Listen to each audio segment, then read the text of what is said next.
the idea that they had to have a certain voice inflection on the chants.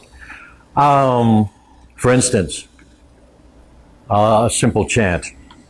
Makua maikapuaiola hoike maikeola. That's one type. Makua maikapuaiola hoike maikeola. That's another type. Another type is Amakua Maikapuaiola, Hoikia Maikeola. That's called kalo kalo, an informal conversation with the gods. As I've heard from a master chanter, the chanter chooses the style. There's nothing sacred about one particular style. It's what the chanter wants to do for the effect that he wants to create.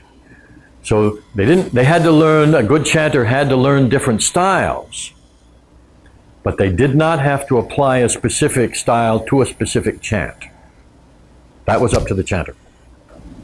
Can you talk a little bit about the role of chanters in traditional Hawaiian culture? My understanding was that in each generation of a family, there might be one person who would be sort of designated to learn and chant, particularly the family's genealogical chant, and other chants that...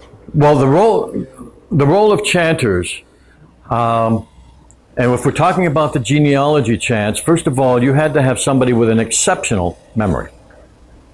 Genealogical chants, which are the chants of your ancestors, naming male and female as you go back, even though inheritance was through the female line, when they go back, the Hawaiians always had male and female that were named. And that helped create connections among the community. So you had to have fabulous memory.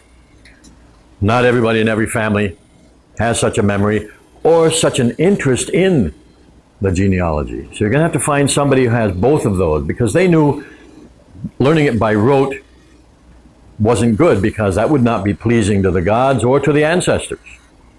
There had to be a love for what you were doing. So there was that aspect of it. There were the chanters who chanted the meles for the hula. And these had to be essentially storytellers. And they had to have a prodigious memory.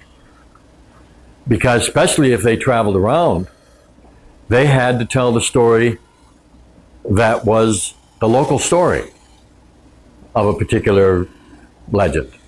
Like, the demigod Maui that we've talked about, he was born here on Kauai. He was also born on Big Island. He was also born on Oahu. He was born on Maui. So, you had to have a love for the storytelling, which is a different feel from genealogical chanting. Completely different. And you had to have this great memory and this great adaptability. So, it were special people who became chanters for the different purposes. Yeah. Yes? Do you chant just in the daily life, or if you go out to a particular place on the island, do you feel moved to chant? Oh, I will go out to a particular, I will go out to a particular place and practice my chanting, but I don't chant to manifest something. I don't chant to heal. There are some people who do it for those purposes. I don't. I do it as usually as part of ritual. Okay? But remember what I said before, these aren't magical words. These are just a different way of saying something. And it's what goes on inside which is more important than the words that are spoken, as far as manifesting goes. Yes? Was there some traditions, like particularly the Lono religion tradition, put a lot of stress and emphasis on these long that were chanted? Most of that I know of, at least from modern times, most of the ones who specialize in chanting are from the Lono tradition. Yeah.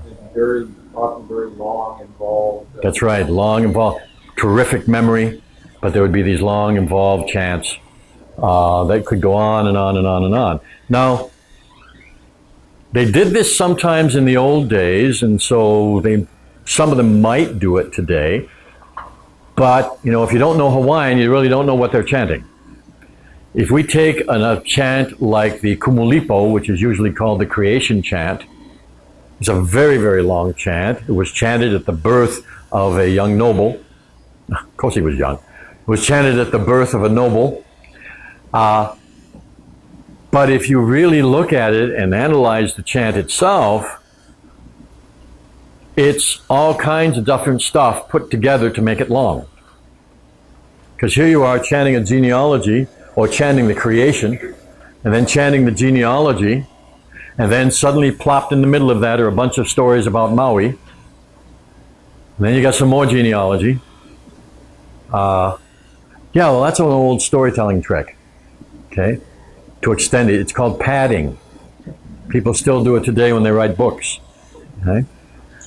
And so I've heard some of that in recent times too, in modern chanters.